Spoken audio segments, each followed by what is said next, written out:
Alors moi, les difficultés que j'ai rencontrées, c'est plutôt des difficultés techniques puisque j'étais pas libraire avant de m'installer. Donc je me suis un petit peu lancée dans le grand bain comme ça. Et c'est un petit peu l'apprentissage du métier sur le tas, comme on dit. Mais les choses se sont faites assez naturellement. Et puis voilà, c'est parti. La difficulté aussi, elle peut être d'ordre financier parce qu'il faut quand même un stock, donc de l'immobilisation d'argent important.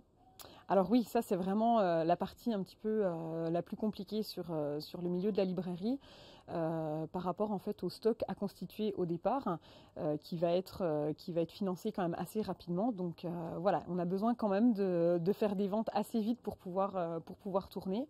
Et ça c'est vrai que c'est des choses à penser au départ quand on décide de s'installer sur une librairie.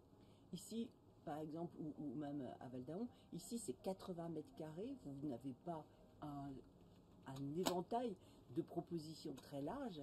Les gens acceptent de commander et d'attendre. Oui, les gens acceptent d'attendre. Nous, le retour qu'on nous fait sur Baume-les-Dames, c'est quand même qu'il y avait une grosse attente sur le secteur. Donc aujourd'hui, voilà, on a quand même une clientèle déjà habituée, même si ça fait pas très longtemps qu'on est installé. Et du coup, le retour qui nous est fait, on préfère attendre quelques jours que le livre arrive, mais vous faire travailler le commerce local. Et puis patienter un petit peu parce que finalement c'est pas très grave de patienter quelques jours. Est-ce que vous vous sentez militante? Et si oui, de quoi? Alors militante, oui, parce qu'aujourd'hui, on est dans une société de consommation, une société qui est quand même exigeante. On sait très bien qu'on a la concurrence d'Internet, les ventes sur Internet. Les ventes des grandes surfaces aussi. Les ventes des grandes surfaces également. Aujourd'hui, le côté militant, c'est aussi de dire que moi, j'ai décidé d'investir pour offrir un service à la population locale, d'offrir un service de proximité. Et aujourd'hui, on attend que la population locale, en fait, nous rende l'appareil en venant nous voir, en venant nous demander conseil et en acceptant également de patienter quelques jours si le livre n'est pas là et de le faire venir et de le commander. Alors vous vous considérez militante du commerce de proximité ou militante de la culture? Bah, un peu des deux, je pense que les choses vont de pair. Aujourd'hui, je pense que la culture, elle doit s'apprendre dès le plus jeune âge. Donc c'est vrai que le travail aussi qu'on peut faire avec les écoles, avec l'organisation de salons, avec la venue d'auteurs, ça c'est le côté militant culturel et c'est essentiel et c'est la base.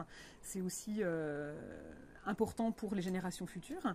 Un enfant qui lit aujourd'hui, c'est un adulte qui va réfléchir aussi plus tard. Donc ça c'est quand même essentiel. Et puis après, oui, militant sur le côté économique et de commerce de proximité, je pense que ça, c'est très, très important. Est-ce que vous avez encore le temps de lire? Alors oui, le soir, comme tout le monde en fait.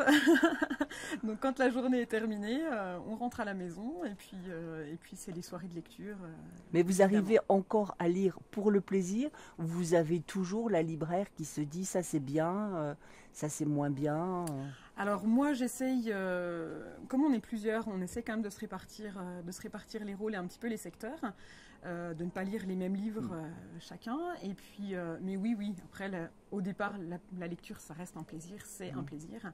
Et voilà, le seul côté frustrant c'est qu'il y a tellement de livres qu'on voudrait pouvoir tous les lire mais qu'on ne peut pas.